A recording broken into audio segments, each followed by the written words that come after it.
Patrick is giggling right now that's how this happens. It's like connecting to the puerile 13-year-old boys and ourselves who also happen to be grown-up filmmakers with skills. It's the combination of those two elements that makes Creep Tapes possible, you know? Well, I'm Russ Milheim from The Direct. Thank you guys for talking to me about the show. Thanks for having us. Thanks, nice Russ. to meet you. Of course. Yeah, I've been a fan of Creep since, the first movie. Okay. So it's been awesome to see the evolution. I'm glad to hear that, because I think we were worried some people would be like, we didn't need the evolution. So I'm glad you feel that way. I'm good after one. I was actually good. Oh, you don't want a sequel and a television show? Well, see, like for me, I feel like that's one of my favorite things about horror is I really love how like some of these franchises will just keep going and just those evolutions. And sure, you get misses, but that's kind of part of the charm. It's like you see these things evolve, and you get maybe 2 or 3 misses in a row, but then you get this fucking like awesome twist on it. I feel exactly the same way. We've never been a part of anything resembling a franchise. We've never had anything successful enough to warrant a sequel. Yeah. And so we feel so lucky to be able to make a quote-unquote franchise out of something that is still, relatively speaking, on the margins of culture. Yeah. You know? So it's at once like a very unique experience, you know, but we also like, dude, we have a franchise. What? There's the delight of the fact that we even get to do this, but then also thinking about like there being the idea of applying the word franchise to such a modest, silly little thing, is endlessly like It's made hilarious its mark, to though. me. It's made its mark, so I feel like it definitely deserves the moniker. Thanks, man. We'll take it. My first question here is kind of broad, but just it's a television show now. How has that really allowed you to do things that the movies themselves just never really let you do?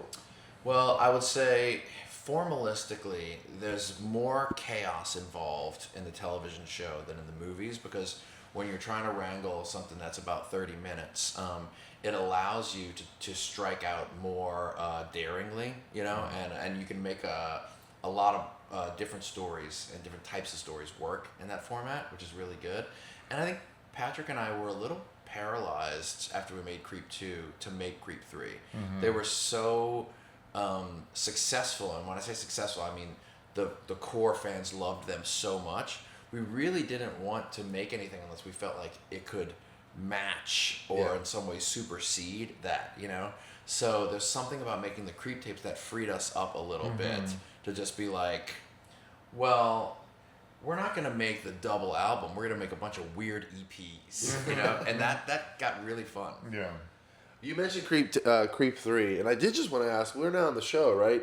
Is Creep 3 basically completely off the table forever? No. I think we will make a Creep 3. We will make a Creep 3, but we want Creep 3 to kind of be a defining sort of end of a sentence, Like it should be something that closes things up. But let's be clear. Then there's going to be Peachfuzz, the movie. Of course. Yeah. So like all good endings, it's just a beginning. Yeah. Peachfuzz Origins. Exactly. Peachfuzz Reborn. Exactly. Baby Fuzz. In 10 years, you just had to make a movie called Creep, just so you can do that, the repeat there. Gotta do it. David Gordon Green will direct it. Yes. Going into season 2 here, right? What would you say your mission statement was? Like, how did you want these set of tapes to differ Expand. from... The mission statement was expand. If season 1 was about our audience is going to like this, are they going to accept this? Do they want this form? We're not sure. Now we kind of know that they're here for us, or at least some people are. And so now we could swing the bat a little heavier. And now that we know that Shudder is our home, we had a few more resources to take some more risks and expand things. So you're going to see different camera formats, and different kinds of guest stars coming on, and a little bit more experimentation with the form of the story and how you can break that up a little bit. So it was, it was different. Yeah. Well, I was going to mention here in that my thoughts when this show was first announced, my honest thoughts were kind of like, that seems like a strange choice, because it just felt very like, oh, we're going to get the same thing each episode. But one thing that really impressed me is that, watching it doesn't feel that way at all. Especially going into season 2, like the 3 episodes I've seen are very, very different. And I think that is so impressive. Like, what is the secret there in how you guys figure out, okay, how are we going to make each of these like 20, 30-minute episodes different and not feel like what we just already watched? I mean, I think it's being super honest with ourselves and knowing like when we're veering into the territory of potentially repeating ourselves or not, and making sure that not only are we expanding on the form, but also on this character. And, we have this character who we don't know what's real or not. We don't know what truth is when it comes to him. And so we get to everything's true. Everything's true. What was it? It may not be factual. Yeah, it may not be factual, but everything's true. I feel like we need a T-shirt of that at this point. It's veering into dangerous territory. Peachfuzz, everything is true. Yeah. Facts don't care about your feelings, Peachfuzz. Let's be careful. But so it's like not so outside of like from a production standpoint, being able to switch things up, but also I think when it came to what lore we are revealing about this guy and whatnot, we were able to sort of like add to that, but also maybe walk a few things back and maybe confuse people at the same time this season. That's our favorite thing is like once we tell the audience this is for sure a part of Josef's history, there's a good chance it may not actually be factual. And I don't know. I mean, I can't think of another creative project that I have where there is a set audience for it that I know exists, and that it's in our mind when it comes to coming up with new ideas, And so, like, first of all, the experience of realizing that was something that was there, and then not letting that trip you up and letting that be something that's additive to the creative process was really exciting. And I think we had to give ourselves the permission to take some wild swings and give ourselves the permission to fail at times, So we will write a bunch of episodes and we're like, well, these don't work, and that's okay, and that's how you are able to get to something new and inspired, is kind of like taking off the parachute and jumping off the cliff a little bit. So by doing multiple episodes a season, we can take some swings. It's fun. Well, one of those big swings I actually want to talk about within these 3 episodes. So one of my favorite horror franchises or series is Saw. Yeah, let's talk about And so the moment that episode started, I was like, knew no. exactly. I was like, no, they didn't. And then I was in love with it. I was like, good. So what led you? I thought what led you down the path of going, we're gonna riff off Saw. Yeah, well, I mean, so many things.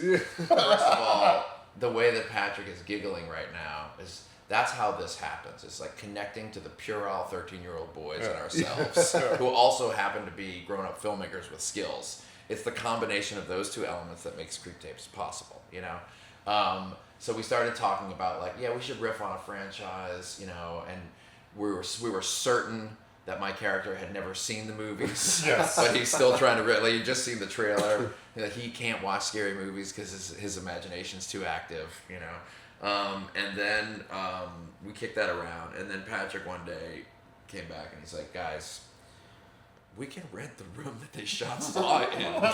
It's cheap to rent. So we shot it in the same room? We shot in the fucking room. Wow. This is an exclusive for you.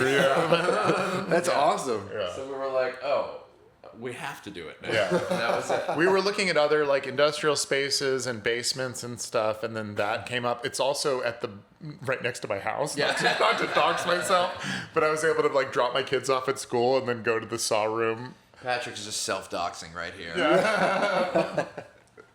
That is really, really cool. I would that would be cool to be in that bathroom. Yeah, and we purposefully didn't watch the movies before we made it, and part of that was the idea of like Josef not watching the movies either, and what would someone whose idea of what Saw should be creating a Saw situation look like? Yeah. Do you think, so is this the start? Are you guys going to start the Saw franchise now? Are you guys going to dip your toes there? I mean, I wouldn't hand it to us if I was them, personally. I feel like we have a worthy pitch document with our episode. We'll be sending it in and just, we'll see if we hear back. Do you think this is the start of Peachfuzz imitating more horror movies, or is this kind of like a rarity that you guys... To your point, I think that the minute we start to get formulaic, the minute we're going to start to make repetitive and bad stuff. Yeah. That being said, There are no rules with this show. And Josef is a cinephile at the end of the day, and movies do live inside of him, and he thinks a lot of movies that are fiction are real. So, I could see some other movies bleeding into Absolutely. I mean, the show. We joke about this a lot, but like, if you could see the shared Google Docs, we have like 10 seasons of this show planned out. We have a bag of like 60 episodes. Did you look at that my we wanna question? make. And we really like. Patrick said this early on, and I always love this. He's like, "This is going to be our boyhood. Through Creep, we're going to watch Mark Duplass age on screen for the next 50 years." And it's true now. There was not one gray hair in my head when I first started shooting this, and they now outnumber the others. And so, yeah, I mean, it at the moment feels kind of endless. Yeah. Usually, right, throughout the television show, I feel like, characters take on growth and evolution, especially over the course of a story. Here, however, Peachfuzz remains pretty consistent. What would you say is his evolution, if he has one, throughout the movies and the show? Well, here's the great news is that if there is an evolution, it's going to be very hard to track because you're watching these tapes, and because of the way he goes into these certain disguises, it actually is hard to tell in which order these things were made. So you're jumping back and forth and around in time. And that's on purpose, I think, too. So his journey is just as jumbled in the presentation as it is in his own mind. He has this quote where he's like, maybe I'm getting rusty. Do we feel like he is slipping, or is that just kind of a situational admittance? I mean, he's done this so many times that it's inevitable that he'll slip at some point. But I think also, like, sometimes when he says those lines, it's almost like him impersonating a human in that moment of like what someone would say at that point. It's like he heard Don Johnson say it on Miami Vice once. He said, "Let me try this on. See how that feels. On to the next." Yeah. That's what he does. Well, so we did get season one. Season one was just over, or just under a year ago, and Right. about a year gap between the two.